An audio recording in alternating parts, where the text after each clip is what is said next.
অনেক দিন পর লাঞ্চ বক্স দেখাবো না। লাঞ্চ বক্স, তবে এটা ডিনার বক্স হবে, লাঞ্চ বক্স হবে না। তো দাঁড়াও, প্রথমে রুটিটা দেখাই। এখানে রুটি দেব 3টে। রুটিটার রঙটা এরকম দেখছো, কালারটা, এটা ওই ডাইবেক্সি যেই রুটি সেই রুটি। বারবার করে আমি বলেছি যে যাদের সুগার আছে তাদের জন্য ভীষণ ভালো এই ডাইবেক্সি রুটি। তো এটা দিলাম তিনটে। এবার হচ্ছে এটা মোরলা মাছের চচ্চড়ি। তো মোরলা মাছের চচ্চড়ি দেব। অনেকেই তোমরা এবার ভাববে যে মাছ দিয়ে রুটি। হ্যাঁ গো, আমার হাজব্যান্ড মোরলা মাছের চচ্চড়ি দিয়ে রুটি খায় এবং ভীষণ ভালোবাসে খেতে, ভীষণ ভালোবাসে।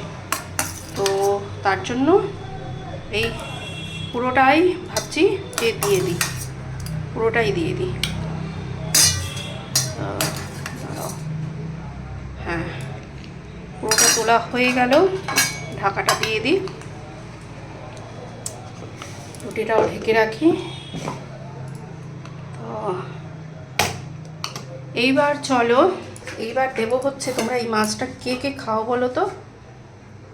কে কে এই মাছটা খাও বুঝতে পারছো? এটা হচ্ছে শঙ্কর মাছ। তো শঙ্কর মাছটা দিয়ে দেবো। মাংসের মতন করেই করেছি। তো এখান থেকে মাংসের মতন করেই করেছি, ধনেপাতা দিয়ে বেশ রসিয়ে কষিয়ে করেছি। একটু রসা রসা টাইপের হয়েছে। হ্যাঁ, একটু তার ঝোলটা দেবো, ধনেপাতা দিয়ে একটু রসা রসা করে এই শঙ্কর মাছ করেছি। ঢাকা দিয়ে রাখি। তো এটা খুব বেশি দিলাম না, 2 পিস দিলাম আর সামান্য একটু ঝোল দিলাম। তো চলো এটা আবার বন্ধ করি। আর দেখো এখানে আছে চিংড়ি মাছ দিয়ে কলমি শাক। তো এটা দুপুরে খেয়েছে হাজব্যান্ড, ওর জন্য রাতের যেহেতু এটা বক্সটা গোছাচ্ছি তার জন্য এটা আর রাতে দিলাম না।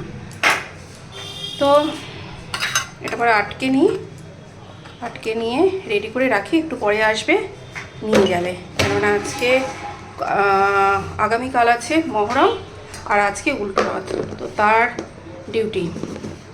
তো বেরিয়ে গেছে অলরেডি, লোক এসে খাবারটা একটু পরে নিয়ে যাবে।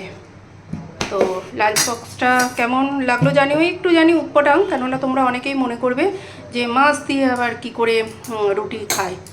হ্যাঁ খায়, আমাদের বাড়িতে খায়। তো টাটা। আমি খেতে পারি না, কিন্তু আমার হাজব্যান্ড খেতে পারে।